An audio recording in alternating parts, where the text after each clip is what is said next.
Pasca ditetapkannya Fadel Bajide sebagai tersangka untuk kasus tindakan asusila yang dilakukan kepada Laura Maisani Mawardi, ternyata belum membuat kasus ini pun kelar, tapi masih terus berlanjut.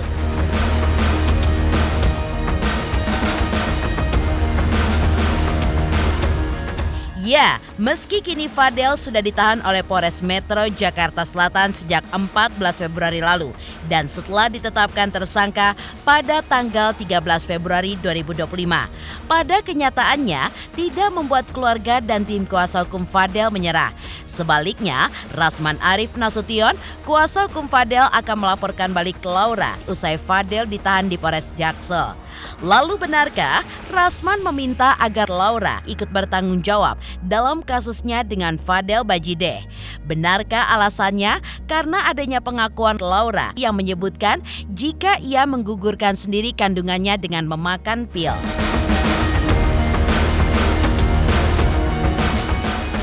Lalu bagaimana kuasa hukum Laura, Fahmi Bahmid, menanggapi Laura yang akan dilaporkan balik? Benarkah Fahmi Bahmid pun akan menuntut balik jika tidak ada bukti kuat dengan dugaan laporan palsu? Lantas benarkah Nikita pun masih akan membuat laporan tambahan terhadap Fadel Bajide? Pemirsa, bersama Intens Investigasi, kami hadirkan kabar terkini, terpercaya, dan teraktual. Tetapi sebelumnya, jangan lupa untuk like, subscribe, dan juga share channel YouTube ini.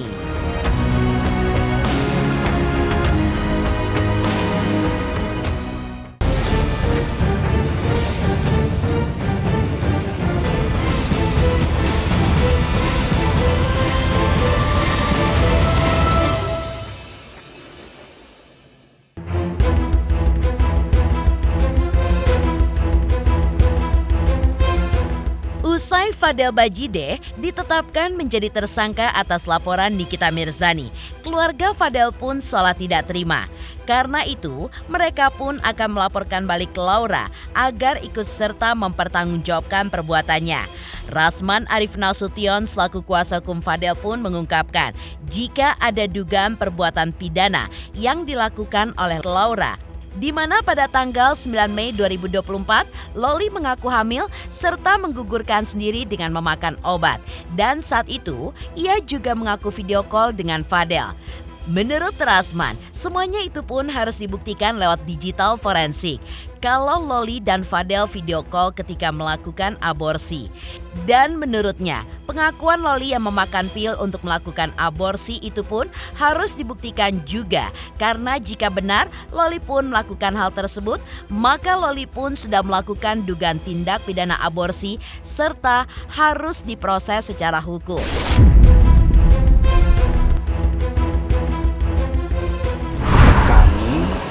Menemukan beberapa bukti baru yang akan kami lakukan bersama dengan keluarga Bajide.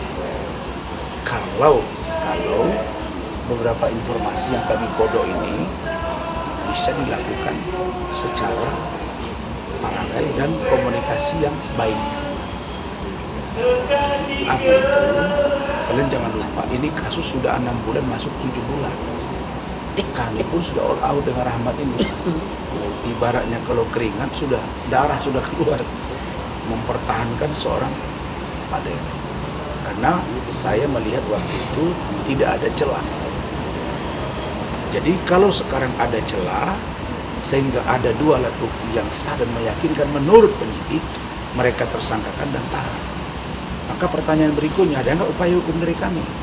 Nah, berdasarkan rapat kami tadi, kami menemukan dugaan ada perbuatan pidana yang juga dilakukan oleh Loli. Menurut keterangan penyidik, ketika ditanya kepada Fadel, didengar oleh saudara Rahmat dan Dolin ya, bahwa tanggal 9 Mei Loli itu mengaku hamil. Mei 2024. dia datang ke Indonesia Maret. Tapi ada keterangan-keterangan juga disebut Januari, Februari. Sementara Januari, Februari dia masih di UK. Taruhlah dulu Maret ke Mei. Oke. Pertanyaannya, kalau di situ dia hamil, lalu ada berita yang menyebar di medsos, perutnya membesar, lalu kemudian mengecil, rasanya nggak logik. Karena Bu Ade ini bidan yang 6 tahun berpraktik di rumah sakit Peringadi Medan. Nggak mungkin umur 1 atau 2 bulan. Nggak ada cerita, itu baru darah. Dia baru akan kelihatan kalau 4-5 bulan. Ya? Jadi tidak logik. Jangan dikira Fadel tersangka dan ditahan ini segala-galanya kemenangan buat NM. Bukan. Jangan salah. Bisa jadi serangan balik. Meski begitu akan kita uji nanti di persidangan kalau ini lanjut. Tapi sebelum sampai ke sana, dalam konteks hukum yang dianut oleh Republik Indonesia, style Europe kontinental, bahwa di luar siapa yang mendalilkan, dia yang membuktikan. Maka kalau dia hamil Mei 2024 dengan mengaku dia menggugurkan sendiri dengan memakan obat, oke? Dan dia mengaku video call dengan Fadel pada saat itu, gitu Mbak ya? Betul. Maka harus bisa dibuktikan, satu, video call itu nongol. Ya dong. Lihat, harus ada digital forensik. Harus ada digital forensik yang membuktikan bahwa Loli dan Fadel video call ketika dia melakukan aborsi. Selain menuntut tanggung jawab Laura, menurut Rasman, apabila Laura melakukan aborsi itu pun secara sadar, maka ia pun harus kena hukumannya. Selain itu, ditegaskan oleh Rasman, ia pun melakukan hal tersebut sesuai dengan BAP. Maka, Laura pun juga harus dipidanakan karena menurutnya perbuatan menghilangkan nyawa manusia di dalam rahim adalah sebuah perbuatan keji dan harus dipertanggungjawabkan. Sementara itu, pengakuan Laura di BAP-nya yang menyatakan video call dengan Fadel dan meminum pil untuk menggugurkan kandungannya, hal itu pun sangat terasa aneh. Karena Loli pada saat itu hamil 1,5 hingga 2 bulan. Rasman juga menambahkan pengakuan Laura yang sudah 10 kali berhubungan dengan Fadel baru kemudian hamil. Untuk dugaan kesimpang siuran dari keterangan Laura ini pun, maka Rasman juga menyebutkan jika ia dan keluarga Fadel akan melakukan suatu upaya hukum dengan membuat laporan balik buat Laura.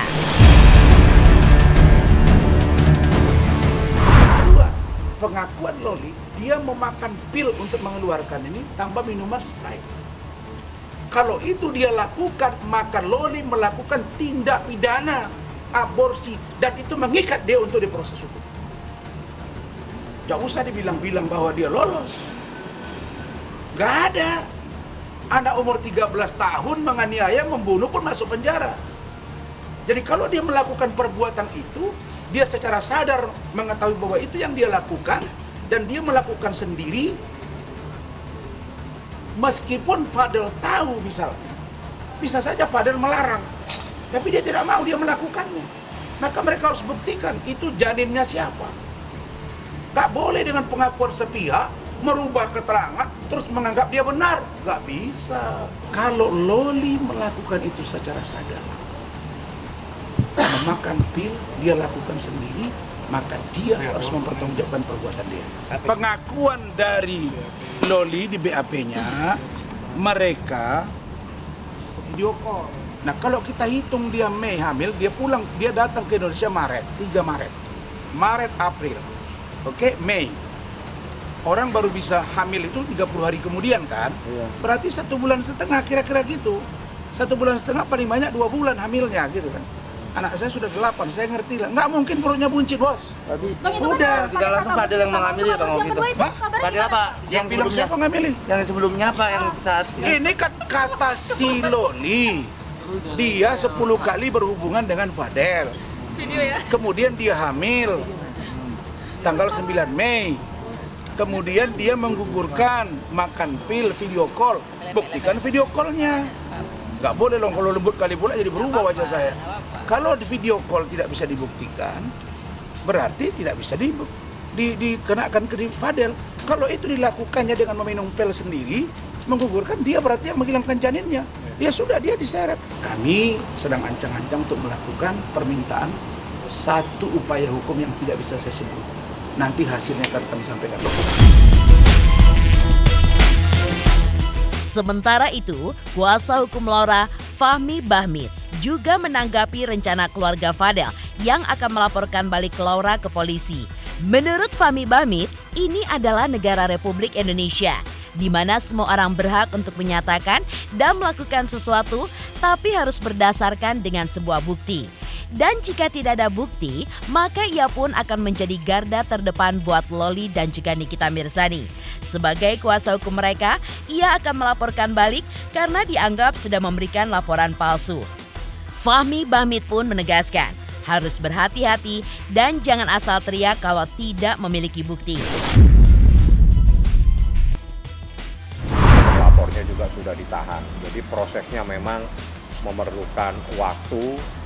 Selain memerlukan beberapa proses pemeriksaan terhadap saksi, di mana prosesnya sebagaimana yang diatur dalam peraturan Kapolri dan juga KUHP.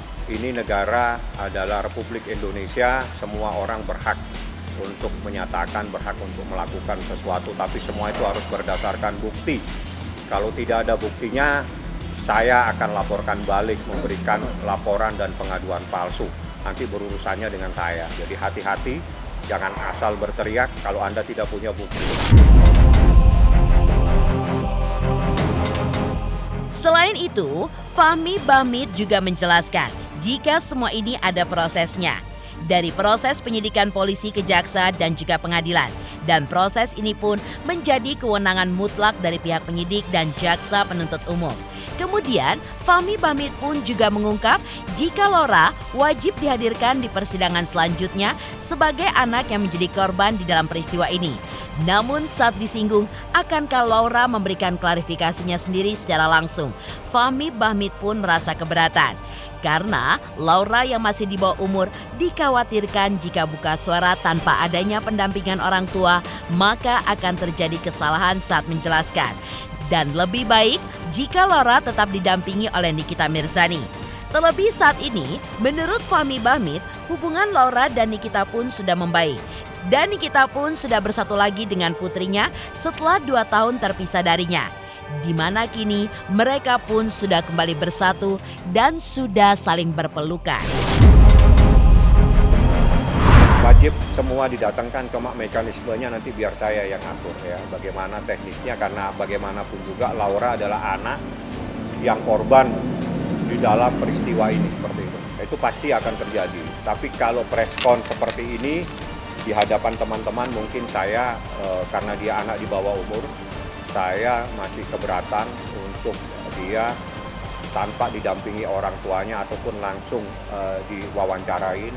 Saya khawatir terjadi salah menjelaskan, tapi mungkin dia akan memberikan testimoni itu nanti bagaimana Nikita Mirzani sebagai ibu kandungnya mengizinkan atau tidak mengizinkan Laura memberikan testimoni. Nikita dan anaknya Laura sudah kembali bersatu.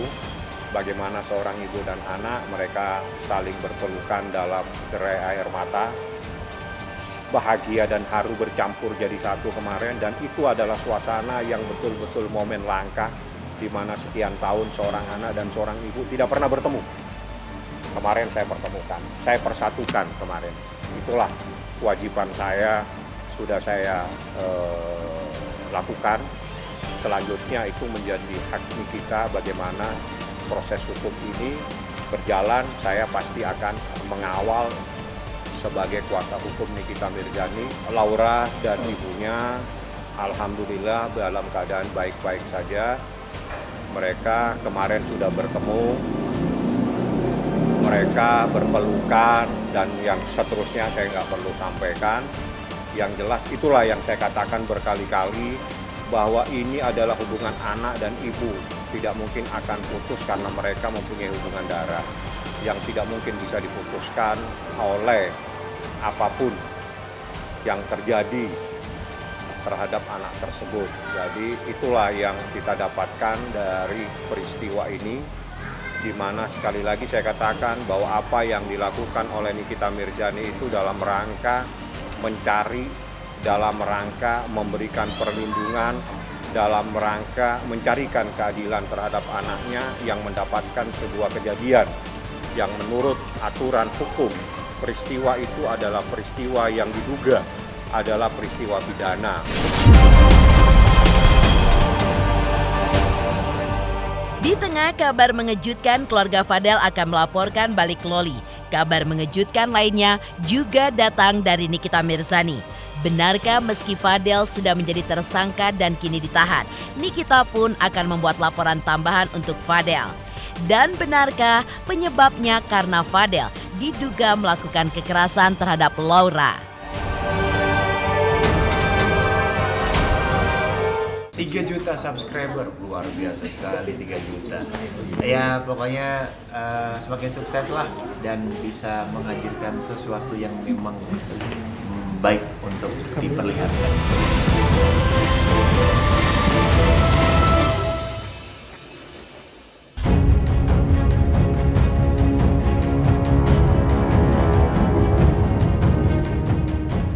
Geger, Fadel Bajide akhirnya resmi ditahan pada hari Jumat, tanggal 14 Februari 2025. Tapi ternyata belum cukup buat Nikita Mirzani. Sebagai ibunda Laura, ia pun merasa anaknya sudah menjadi korban atas perlakuan Fadel. Ya, Nikita mengaku usai Fadel ditahan, dirinya pun masih akan membuat laporan tambahan karena menurut pengakuan dari sang putri, ada tindakan kekerasan yang dilakukan oleh Fadel. Menurut Laura, putri sematawayangnya yang ia besarkan dengan tangannya sendiri itu sampai menangis ketika menceritakan semua kejadian tersebut kepada dirinya. Mendengar pengakuan tersebut, Nikita pun nyaris menangis dan seakan tidak terima jika putrinya diperlakukan demikian oleh seorang pria yang seharusnya menjaganya lantaran putrinya masih di bawah umur. Sedangkan atas apa yang sudah diterima Fadel dengan menjadi tersangka, menurut Nikita sudah seharusnya dilakukan. Selain penyidik sudah mengantongi alat bukti dan keterangan dari 14 orang saksi yang sudah memberikan kesaksian sejujur-jujurnya. Menurut Nikita, penahanan Fadel selama 20 hari sesuai ketentuan hukum yang ada. Selain itu, Nikita pun juga menegaskan jika Loli bukan anak durhaka, serta ia pun tidak pernah menelantarkan anak sulungnya itu. Tapi saat disinggung soal kenakalan sang putri, Nikita mengakui kalau Laura memang nakal.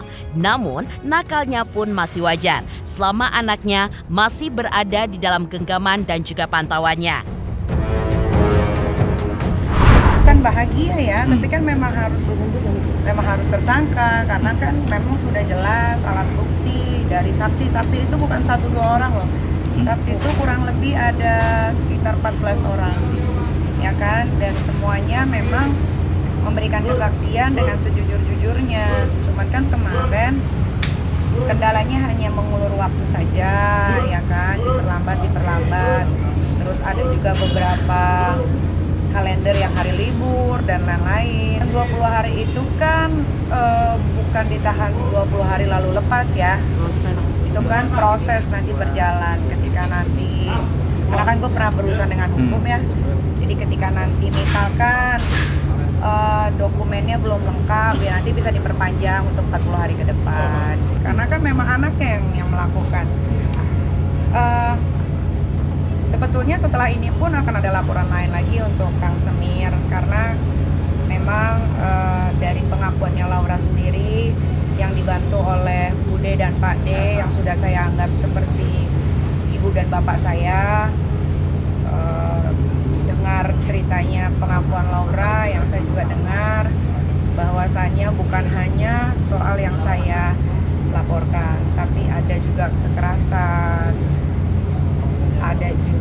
Gue kalau ngomongin itu tuh gue mau nangis gitu, karena Laura itu anak perempuan gue sematawayang yang dari perut melahirkan membesarkan sendiri pakai tangan gue sendiri. Mungkin Laura memang nakal, tapi nakalnya sewajarnya anak-anak seumuran dia. Selama dia masih ada di genggaman saya. Tapi kan Laura ini menjadi seperti ini sebelumnya yang kacau segala macam itu kan karena orang-orang yang tidak suka sama saya memakai anak saya untuk against me, melawan saya. Salah satu harapan Nikita Fadel ditetapkan menjadi tersangka akhirnya terwujud. Pemirsa, bersama Intens Investigasi, jangan lupa untuk like, subscribe, dan juga share channel YouTube ini. Halo, saya Cika Bode. Selamat untuk Intens Investigasi dengan subscribernya 3 juta. Wow, keren banget. Semoga info-infonya bermanfaat buat teman-teman semuanya. Selamat!